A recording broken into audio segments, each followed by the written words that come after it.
Hey, everybody. I'm Chris Metzler, one of the programmers with SF DocFest.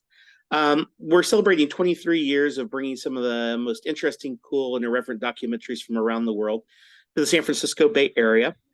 So it's maybe no surprise that when I ran across this film, Death Tour, I was pretty jazzed, and then, it was just an awesome film to watch. And glad to have it here as part of SF DocFest, and we're lucky enough to have some of the filmmaking team here, Stefan and Sonia. Welcome, guys.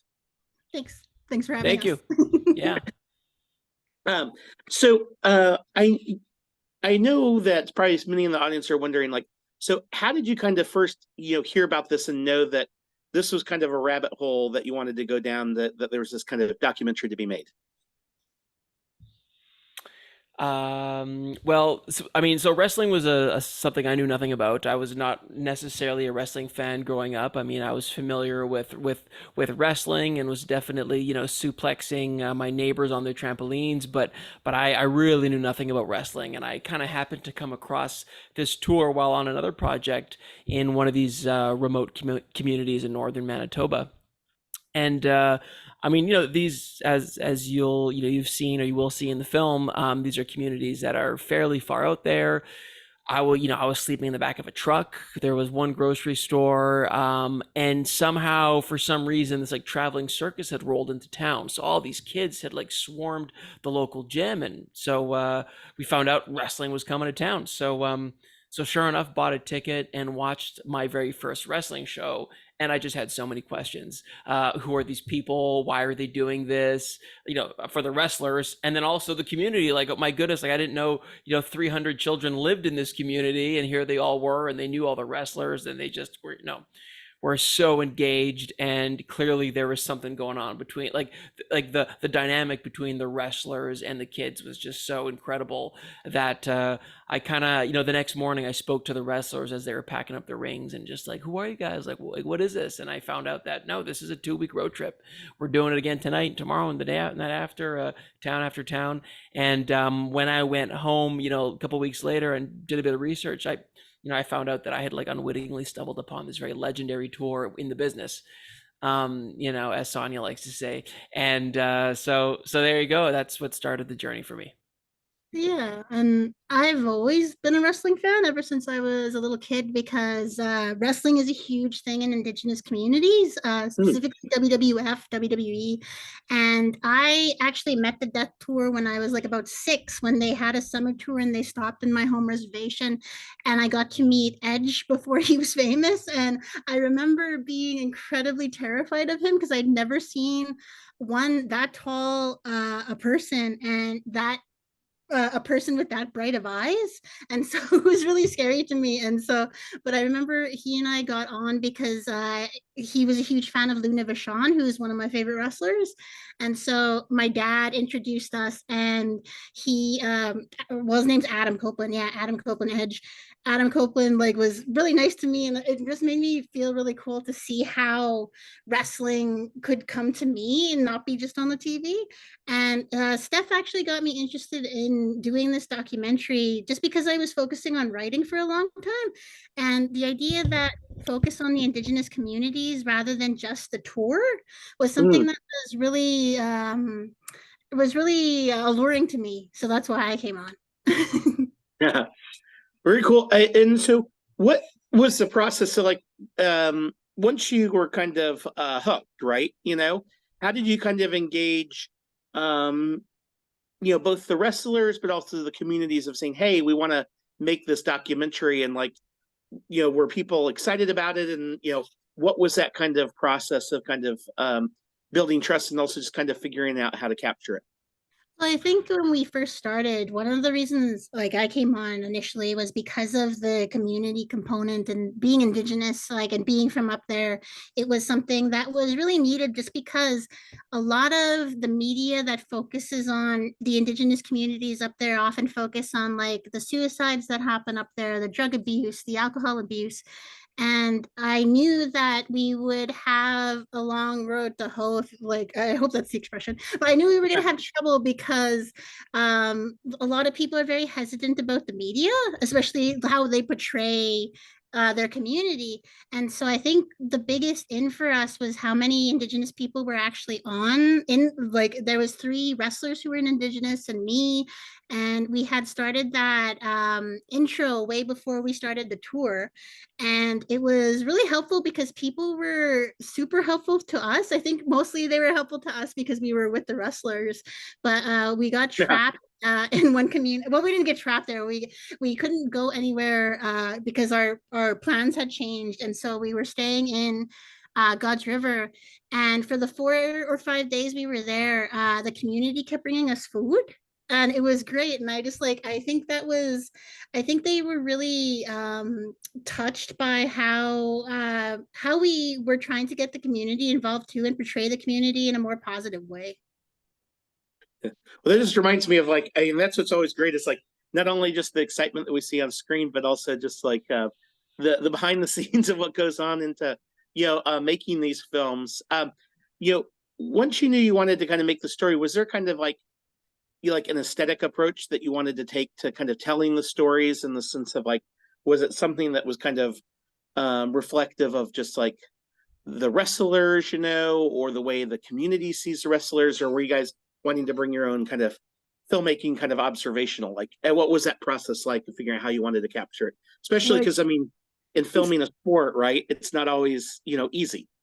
Well, I remember, I don't know if Steph remembers, but I remember when we first started doing the project together, I was like, okay, there's these wrestling movies you have to watch, Beyond the Mat, the resurrection of Jake the Snake Roberts. And I was like, okay, watch them, but we're not going to do that. So it was just like, because I feel that there is often in a lot of true wrestling documentaries that focus specifically on the wrestling, there was often this need to kind of protect the business, kind of portray it in a positive way. And like, not that we were trying to portray wrestling in a negative way in this film, but I wanted there to be one of the reasons I wanted to make this film was because I wanted to know why you would do like, because we didn't wrestle, like me and Steph didn't wrestle on the tour, but we were exhausted the whole time and we weren't doing half of the stuff they were doing.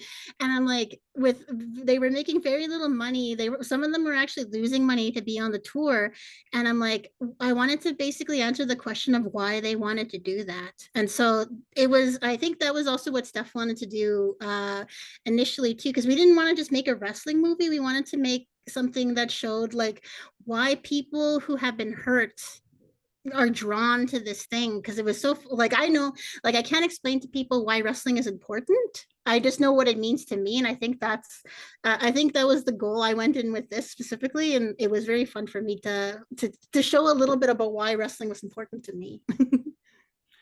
And for me, coming as a total outsider, I can, I when I first watched, when I first saw my first wrestling match, I definitely had my kind of like preconceptions.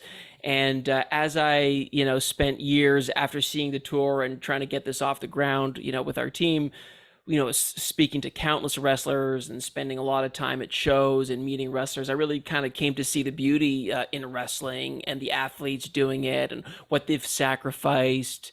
And being like a freelancer and being a filmmaker and or working in television a lot, I kind of felt a kinship with a lot of them. It's like you're trying to find a way to scratch out a living doing what you love. It comes with sacrifice, comes with commitment, and you have these doubts. And meeting these wrestlers, I just kind of I really felt really inspired by a lot of them. And so I definitely wanted this film not to, I think there's a lot of programming that like will punch down at some of these kind of subcultures, and I definitely didn't want to do that. Like I wanted to show these wrestlers and this craft for the beauty that it was. And I kind of came growing up as doing both circus and hockey, so kind of like doing arts and sports together, and I found wrestling, which kind of very much blended these two worlds. That when I was growing up, I was one or the other, and I had a hard time like kind of blending these two identities. And I found these, and I met these athletes who were really sacrificing it all to chase a dream. So that was really, so in this film, you know. And again, for myself, this project was one to that was veering away from my experience working in television, which is very fast and you got to have cliffhangers and the action's got to move. And this was really just more like a meditation and a chance to let stories kind of unfold naturally without being spoon fed. So, you know, in terms of like the approach to the film, you know, it was very much intentional in that, you know, we wanted something that, you know, was very character driven, but observational, fly on the wall, where the audience is not being spoon fed, and you just kind of watch these characters evolve and change over the 2 week trip, the way we saw it, you know. That's cool. You know, were there any particular things that surprised you over the making of the film, or just challenges? I mean, I can only imagine like what it must be like to film in that weather, you know? Hmm. What was challenging?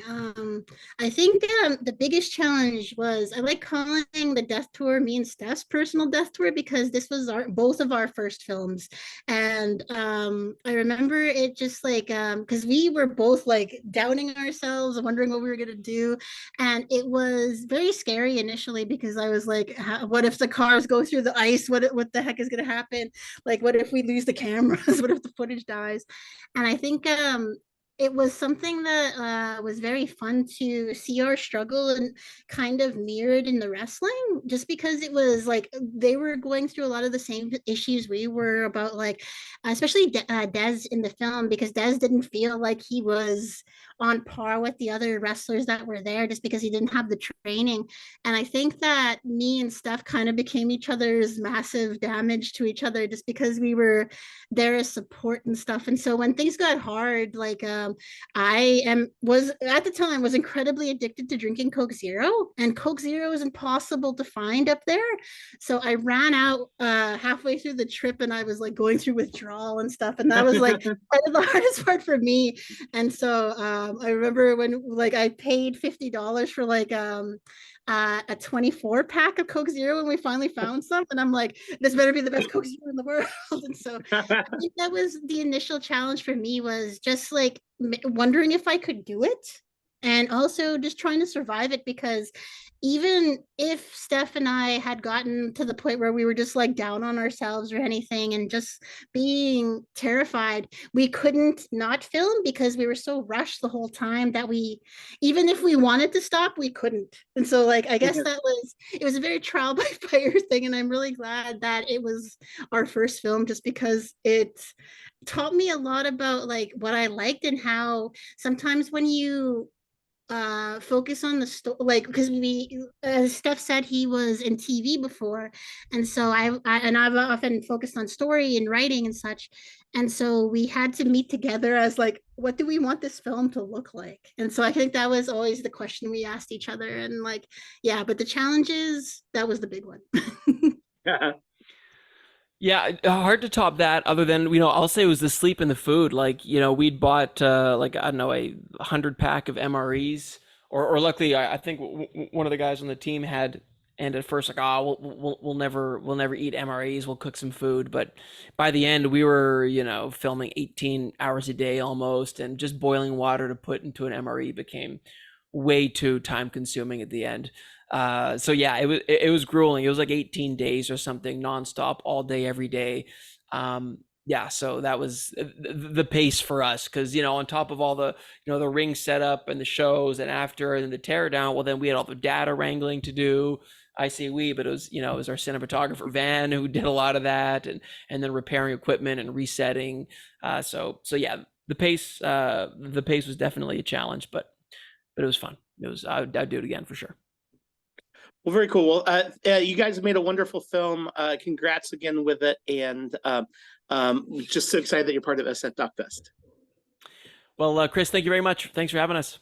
Yeah, thank you so much.